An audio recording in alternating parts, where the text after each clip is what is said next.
वाह क्या सीन है, वाह क्या सीन है। हेलो स्टूडेंट, मैं हूं रोहित सर और स्वागत करता हूं आपका हमारे चैनल इंटर साइंस क्लासेस में। दोस्तों, इस वीडियो में हम लोग क्लास 12th का हिंदी का एक चैप्टर पढ़ने वाले हैं। उषा काव्य खंड का ये चैप्टर है, इसी को हम लोग पढ़ने वाले हैं। तो ये हिंदी का है, ठीक है। और हिंदी से आप लोगों के एग्जाम में 100 नंबर का क्वेश्चन आता है, पूरा 100 नंबर। और अगर इसमें थोड़ा सा आप मेहनत कर लेते हैं तो आपका ये इसमें 100 नंबर में अगर मेहनत जैसे करेंगे 80-90 प्लस ही रहेगा आपका एनी टाइम, ठीक है। तो थोड़ा सा इसमें मेहनत करना है आप लोगों को। 100 नंबर ये आप ही के हाथ में है, इसमें कुछ प्रैक्टिकल नहीं आता है, बस आपको थोड़ा सा इसमें मेहनत कर देना है, ठीक है। तो हम लोग हिंदी को भी पढ़ते रहेंगे एक एक चैप्टर कभी कभी। तो आइए आज हम लोग दूसरा चैप्टर, इससे पहले एक रोज का वीडियो बन चुका है जो चैनल पे है, आप लोग देखना चाहते हैं तो देख लीजिएगा। रोज चैप्टर का नाम सुने हैं ना, गैंग्रीन नामक बीमारी वाला, तो उसमें उसका वीडियो बन चुका है, ठीक है। उसको आप लोग देख सकते हैं। और ये दूसरा वीडियो है हिंदी का, उषा, ठीक है, जिसके कवि हैं यानी जिसके रचनाकार हैं शमशेर बहादुर सिंह। उषा के रचनाकार शमशेर बहादुर सिंह है। तो ये आप लोगों के लिए बहुत ही महत्वपूर्ण हो सकता है। वीडियो को एंड तक देखिएगा, ठीक है, तभी इससे बेनिफिट मिलेगा। और ज़्यादा लॉन्ग वीडियो नहीं होगा, बहुत जल्दी ही इसको हम समाप्त कर देंगे, ठीक है। तो आर्ट वाले भी देखेंगे इसको, आर्ट और साइंस ये दोनों के लिए है, ठीक है। आर्ट और साइंस दोनों के लिए है। दोनों एग्जाम में सेम ही हिंदी होता है, ऐसा नहीं अलग अलग नहीं होता है। पहले अलग अलग होता था, जब 50 नंबर का हिंदी था और 150 नंबर का इंग्लिश आप लोग लेते थे ना, तो उस टाइम अलग अलग था। लेकिन उस टाइम भी ये टॉपिक तो सेम ही था ना, ठीक है, बस क्वेश्चन की संख्या अलग अलग हो जाती थी, ठीक है। तो आप दोनों क्लास के लिए इम्पोर्टेंट है, आर्ट के लिए और साइंस के लिए भी है। तो दोनों स्टूडेंट वीडियो को देखेंगे, ठीक है। तो चलिए फिर क्लास को स्टार्ट करते हैं। उषा चैप्टर हम लोगों को पढ़ना है, जिसके रचनाकार हैं शमशेर बहादुर सिंह, ठीक है। तो आइए जानते हैं इसमें उन्होंने क्या वर्णन किया है।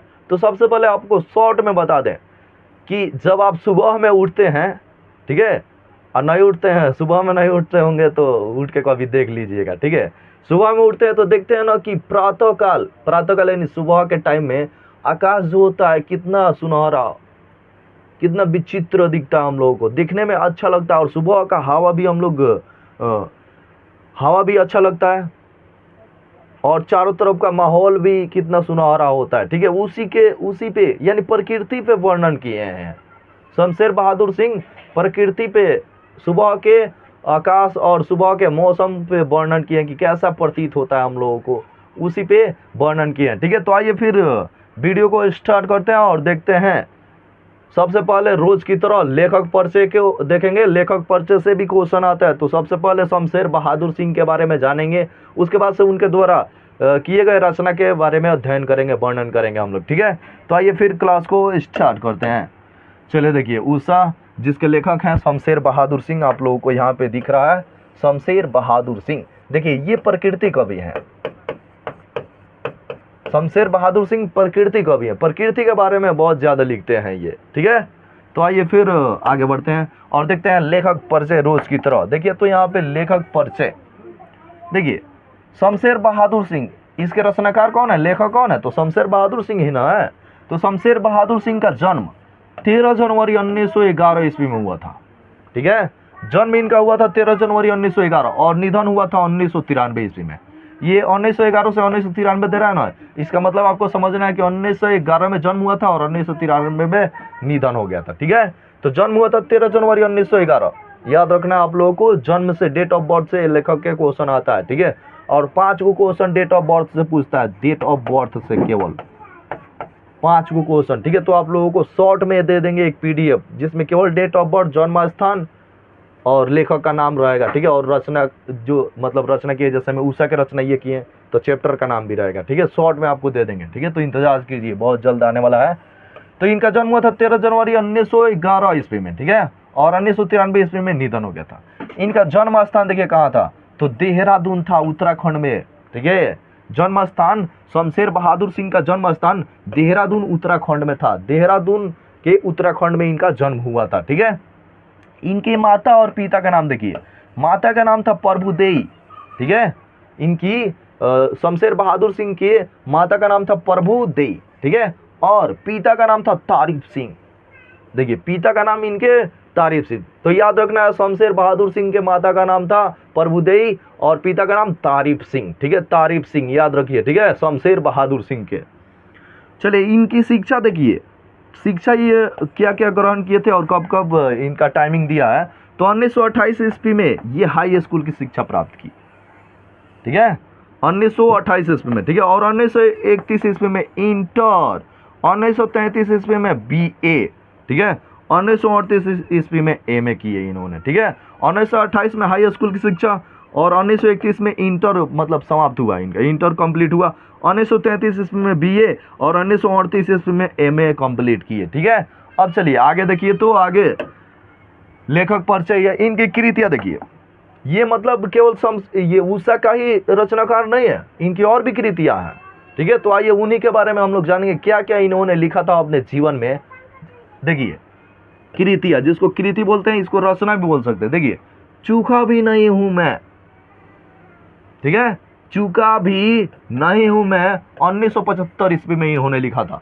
चूका भी नहीं हूं मैं, चूका भी नहीं हूं मैं 1975 ईस्वी में इन्होंने लिखा था। ठीक है, किसने? तो शमशेर बहादुर सिंह ने 1975 ईस्वी में।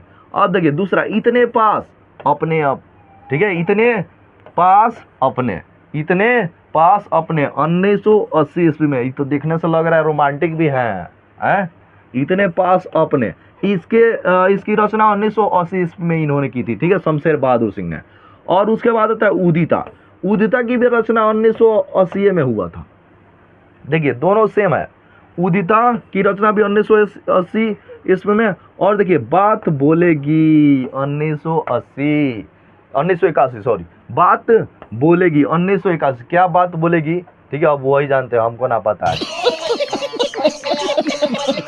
ठीक है, तो देखिए, ये तो देखने से लग रहा है कि ये रोमांटिक कवि हैं। ठीक है, लेकिन प्रकृति कवि हैं ये।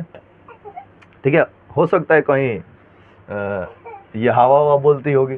ठीक है, और अगला है काल तुझसे होड़ हाय मेरी। काल तुझसे होड़ हाय मेरी 1982 ईस्वी। अरे, इनके रचना से तो लग रहा है कि ये आतंकवादी कवि थे हैं। देखिए, तो काल तुझसे होड़ हाय मेरी। ठीक है, तो इसकी रचना 1982 ईस्वी में इन्होंने की थी। देखिए, ये थी इनकी कृतियां, शमशेर बहादुर सिंह की कृतियां। ये प्रकृति कवि थे। ठीक है, लेकिन ये रचना किए हैं, लग रहा है रोमांटिक कवि, और इनसे डर भी लग रहा है थोड़ा थोड़ा। देखिए, चलिए आइए आगे अब देखते हैं चैप्टर के बारे में। ठीक है, पाठ सारांश को हम लोग देखेंगे, इन्होंने क्या लिखा था प्रकृति के बारे में। इस उषा चैप्टर में इन्होंने क्या वर्णन किया है। तो आप लोगों को पता है, प्रातःकाल के नभ का आकाश का वर्णन किए हैं, प्रातःकाल के मौसम का वर्णन किए हैं। ठीक है, आइए जानते हैं। देखिए, प्रातःकाल नभ था, प्रातःकाल नभ था। प्रातःकाल का यानी सुबह का नभ था। नभ यानी बादल, आकाश था। ठीक है, था बहुत नीला, शंख जैसे। शंख देखे है ना, शंख, उसी के जैसे नीला था। ठीक है, प्रातःकाल का नभ आकाश। भोर का नभ, भोर का नभ सुबह होने से पहले, मतलब 5 बजे के टाइम में आप लोग देखते हैं ना, भोर होता है, थोड़ा थोड़ा अंधेरा और थोड़ा थोड़ा उजाला। तो भोर का नभ। ठीक है, राग से लिपा हुआ चौका।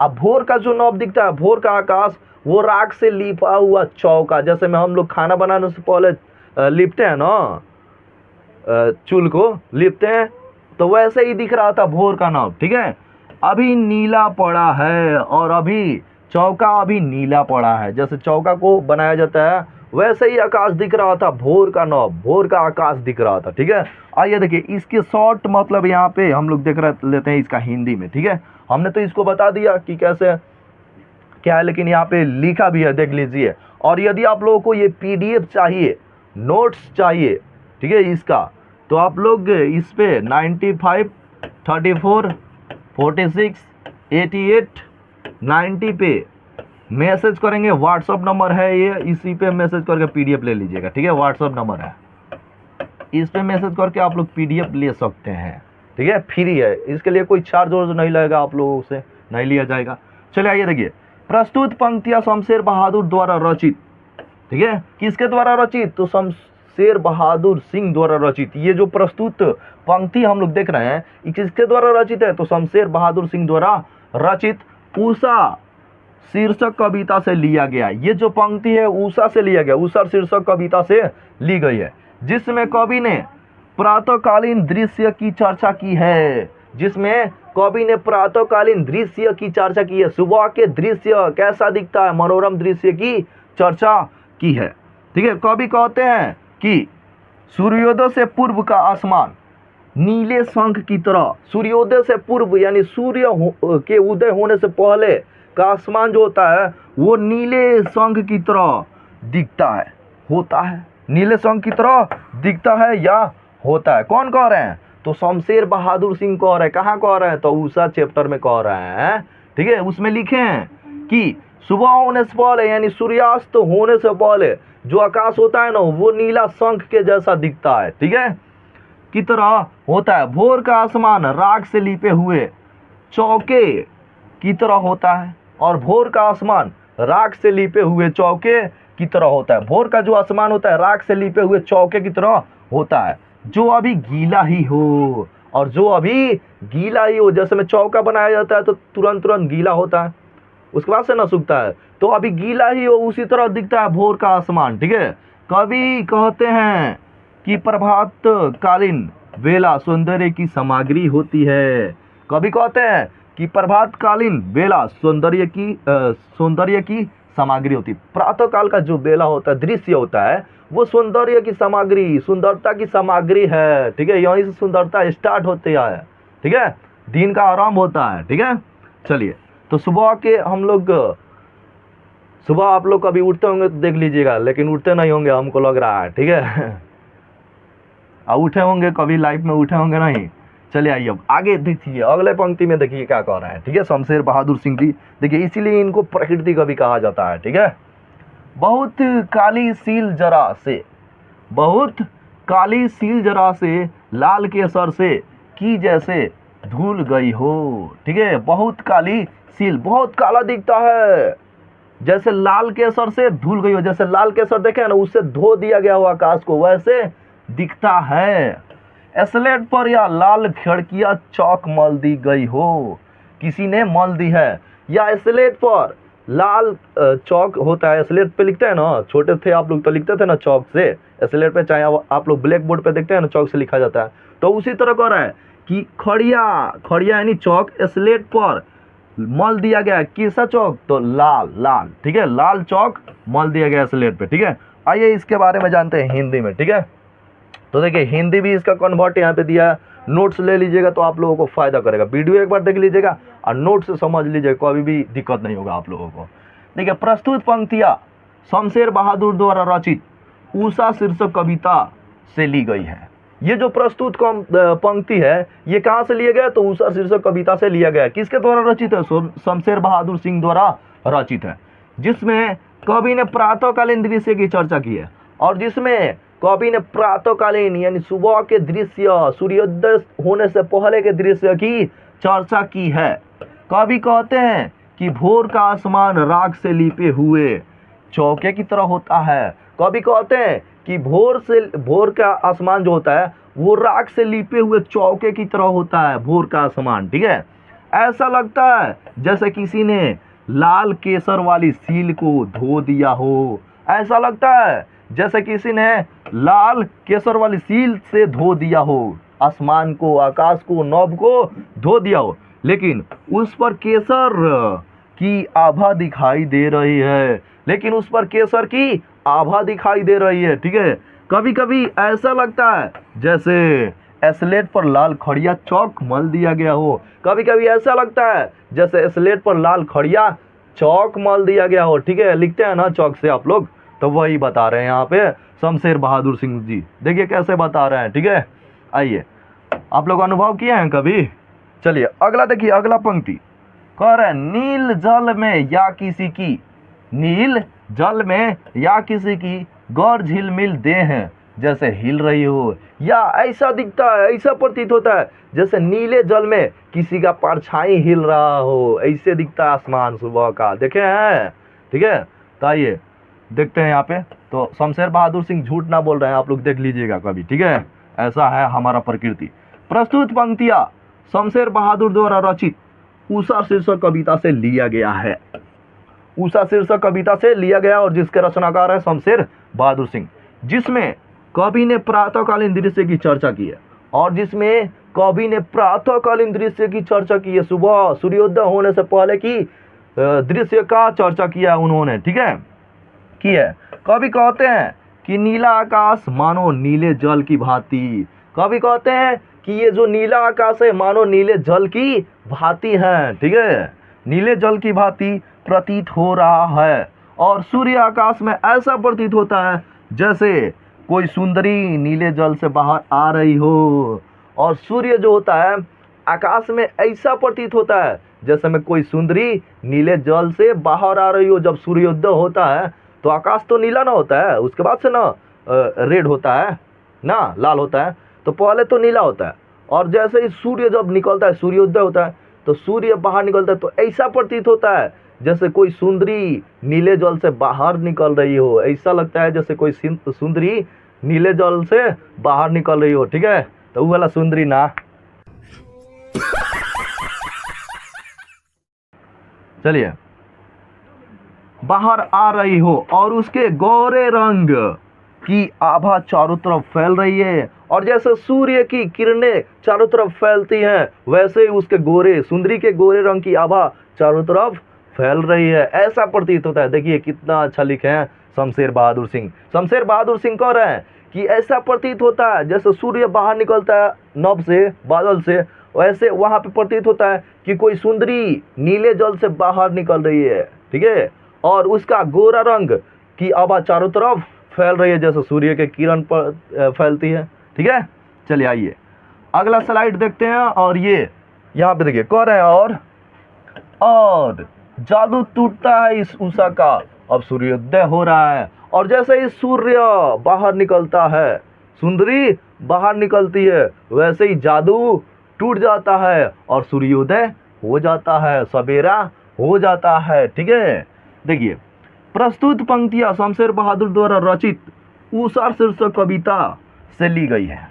ये जो शीर्षक हम लोग पढ़ रहे हैं ये कहाँ से लिया गया? तो उषा शीर्षक कविता से लिया गया, और जिसके रचनाकार है शमशेर बहादुर सिंह, ठीक है, जिसमें कवि ने प्रातःकालीन दृश्य की चर्चा की है, जिसमें कवि ने प्रातःकालीन दृश्य की चर्चा की है, ठीक है, प्रातःकालीन सूर्योदय होने से पहले की चर्चा किया है उन्होंने। कवि कहते हैं कि प्रातःकालीन समय सतरंगी होता है, कवि कहते हैं कि प्रातःकालीन समय जो होता है वो सतरंगी होता है। प्रातःकालीन जो समय होता है, प्रातःकालीन सूर्योदय होने से पहले का जो समय होता है वो सतरंगी होता है, ठीक है, और आकाश राख से लिपे हुए चौकी की तरह प्रतीत होता है, और जो आकाश होता है नभ होता है वो राख से लिपे हुए चौके की तरह प्रतीत होता है, ऐसा बोल रहे हैं कवि। लेकिन सूर्योदय के बाद उषा रूपी सुंदरी की लालिमा और नीलिमा वाली शोभा नष्ट हो जाती है। लेकिन सूर्योदय होने के बाद उषा रूपी सुंदरी यानी सुंदर जो दिखता है, सुंदरता की लालिमा और नीलिमा वाली शोभा नष्ट हो जाती है। जैसे ही सूर्य बाहर निकलता है, बादल को चीरते हुए सूर्य बाहर निकलता है, अपने किरणें को बिखेर देता है, फैला देता है, वह उषा का जादू वहीं पे खत्म हो जाता है। फिर अगले दिन दिखने को मिलेगा, आज के लिए समाप्त, फिर अगले दिन देखने को मिलेगा ना, ऐसा होता है ना। तो सूर्य निकलता है वैसे ही, जैसे सूर्य निकलता है वैसे नष्ट हो जाता है, उषा का जादू नष्ट हो जाता है, अर्थात उषा का जादू खत्म हो जाता है, अर्थात उषा का जादू खत्म हो जाता है। देखिए यही बता रहे हैं शमशेर बहादुर सिंह, और यहाँ पे चैप्टर भी उनका खत्म हुआ, ठीक है। जैसे ही सूर्य बाहर निकला उषा का जादू भी खत्म हुआ और चैप्टर भी खत्म हुआ। क्यों? क्योंकि चैप्टर का नाम ही है उषा, ठीक है। और तो याद रखिएगा उषा के रचनाकार है शमशेर बहादुर सिंह, ठीक है। और देखिए कितना अच्छा दृश्य दिखाए हैं आप लोगों को, आप लोगों को कभी पता था, कभी ध्यान दिए थे इस पे? नहीं दिए होंगे, ठीक है। तो ध्यान से इसको पढ़ लीजिएगा, वीडियो को देख लीजिएगा अच्छे से, और पीडीएफ चाहिए तो आपको लोगों को नंबर दिए हैं बीच में, नंबर वहाँ से ले लीजिएगा, ठीक है। और व्हाट्सअप मैसेज कर दीजिएगा, hello sir send me PDF send कर दीजिएगा, ठीक है। तो चलिए फिर मिलते हैं अगले वीडियो में नए अंदाज के साथ।